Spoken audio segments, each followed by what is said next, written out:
ಆದ್ರೆ ಕವಿ ಬರೆದ ಇಂದಿನ ಕಲ್ಪನೆ ನಾಟಕದಲ್ಲಿ ನಾನು ಕಥಾನಾಯಕನೂ ಅಲ್ಲ, ನಾಯಕನೂ ಅಲ್ಲ. ನ್ಯಾಯದ ದಾರಿಯಲ್ಲಿ ಸಾಗುವ ಜನನಾಯಕ. ಅದೇ ನ್ಯಾಯದ ಅಡ್ಡ ದಾರಿ ಹಿಡಿದವರಿಗೆ ನರಹಂತಕ.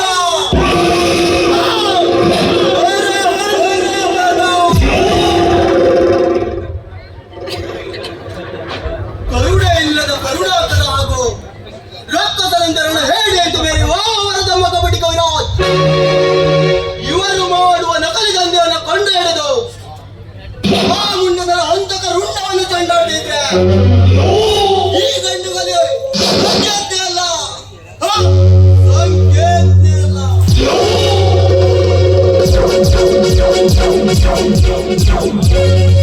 ಆವತ್ತು ಶ್ರೀಮಂತ ಮುರಾರಿಯ ಸಾವಿನ ಕೇಸಿ ನ್ಯಾಯಕ್ಕಾಗಿ ಹೋರಾಡಿದ ಲಾಯರಾದ ನನ್ನ ತಂದೆ ಭಾಸ್ಕರ್ ರಾಯರನ್ನ ಅಮಾನುಷವಾಗಿ ಕೊಂದು ಹಾಕಿದ ಆ ಕರುಣಾಕರ ವಂಶವನ್ನ ಸದೆ ಪಡೆಯದಿದ್ರೆ ನಾನು ನಮ್ಮ ಅಪ್ಪನ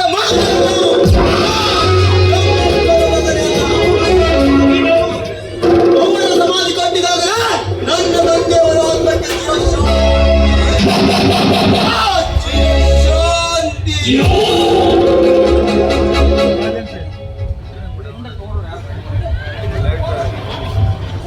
ಹಾ ಸಂಕೇತ್, ಈಗಿನ ನುಡಿ ಕೇಳ್ತಾ ಇದ್ರಿ ಯಾರೋ ಹಂತಕರ ಮೇಲೆ ಕಿಡಿ ಕಾಣುವಂತಿದೆ.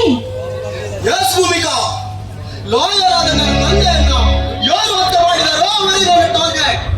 ಆ ಹಂತಕಗಳನ್ನ ಸೆರೆ ಹಿಡಿದು ಸಮಾಧಿ ಕಟ್ಟಬೇಕೆಂಬುದೇ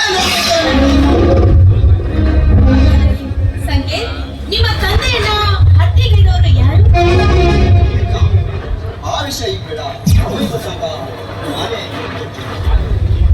ಆದ್ರೂ ನಿಮ್ಗೊಂದು ಕಿವಿ ಮಾತು ಹೇಳ್ತೀನಿ, ಕೇಳಿಸ್ಕೊಳ್ಳಿ. ನೋಡಿ, ಕಾನೂನನ್ನ ಯಾವುದೇ ಕಾರಣಕ್ಕೂ ಕೈ ತೆಗೆದುಕೊಳ್ಬೇಡಿ.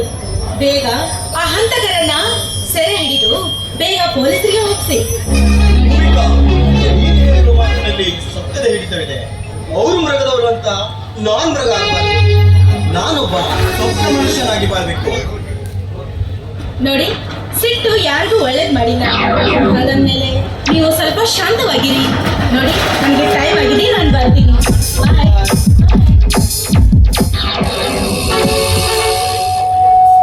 ಭೂಮಿ ತುಂಬಾ ಒಳ್ಳೆ ಹುಡುಗಿ. ಯಾವತ್ತೋ ಒಂದಿನದ ಪರಿಚಯ, ಇವತ್ತು ಒಂದಾಗಿ ನೋಡಿದ್ರೆ ನನಗೆ ತುಂಬಾ ಸಂತೋಷ. ಅವಳು ಕೂಡ ನನ್ನ ತಂದ್ಕೊಡ್ತಾಳೆ.